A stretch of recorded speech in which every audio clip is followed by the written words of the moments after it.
You missed the train by 4 seconds. You watched the doors close, watched it pull away, and stood there feeling worse than you would have if you'd missed it by 20 minutes. Same outcome, same delay, same wait for the next one, but 4 seconds wrecks you in a way 20 minutes never would.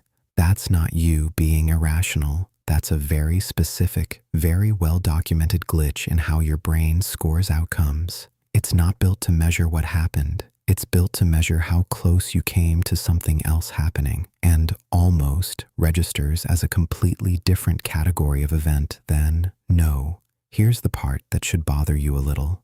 Slot machines are built entirely around this. A near miss, 2 cherries, and a lemon 1 symbol off from 3 cherries triggers almost the same brain activity as an actual win. Not because you won anything, because your brain doesn't fully distinguish between I won and I was extremely close to winning. Casinos have known this for decades. Your nervous system treats a near miss as evidence that the win is coming, not as evidence that you lost. That's not a personal flaw. That's just how the reward system is wired, and it runs in the background of way more of your life than gambling. It's why the job you almost got haunts you longer than the job you never applied for. If you never applied, there's nothing to replay. If you made it to the final round and lost by 1 candidate, your brain has a fully rendered alternate version of your life sitting right there, 1 decision away, and it will not stop offering it to you. It's why the person you almost dated takes up more mental real estate than most people you actually did date. Nothing happened, which means nothing ever disappointed you, corrected the story, or gave the fantasy an ending,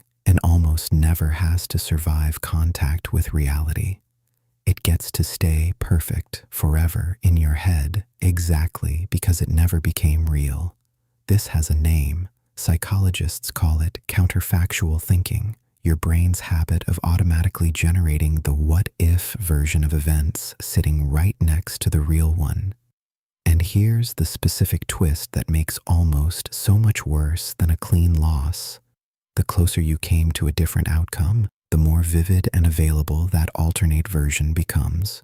A near miss doesn't just disappoint you. It hands your brain a fully detailed alternate timeline and dares it not to think about it. There's a reason evolution would build a brain that works this way, even though it makes losing by a little feel worse than losing by a lot. A near miss is useful information. It's your brain saying you were extremely close to a resource, a mate, a safe outcome. Adjust your strategy slightly and try again. Clean losses don't teach you much. Near misses are practically begging to be analyzed, replayed, learned from. The discomfort isn't a bug. It's your brain trying to squeeze a lesson out of the outcome that came closest to going the other way. The problem is that in a slot machine, or a job application, or a relationship that almost happened, there often isn't a lesson to extract. 4 seconds and 20 minutes get you on the exact same next train, but your brain doesn't know that. It just knows close feels different than far, and it will keep replaying the close ones on a loop, looking for a pattern that was never actually there. This is also why almost is so much harder to talk about than an actual loss. If a relationship ends, people know what to say. If it almost started, there's no ritual for that. No one sends flowers for the job you almost got. There's no accepted timeline for grieving something that technically never existed.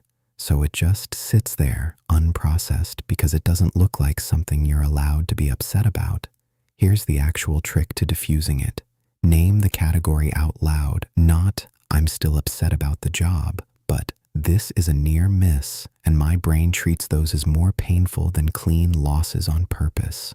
The moment you can see the mechanism, the replay loses some of its grip. You're no longer trying to solve a puzzle. You're just watching your own reward system do the thing reward systems do. The train pulled away either way. The job went to someone else either way. The version of your life on the other side of that almost was never actually available to you. Not really. Not any more than the 20 minutes late train was. Your brain just tells a much more convincing story about the close ones. So next time an almost is sitting in your head on a loop, 4 seconds from something else, that's not proof you were meant to have it. That's just your brain doing exactly what reward systems have always done, mistaking distance for destiny.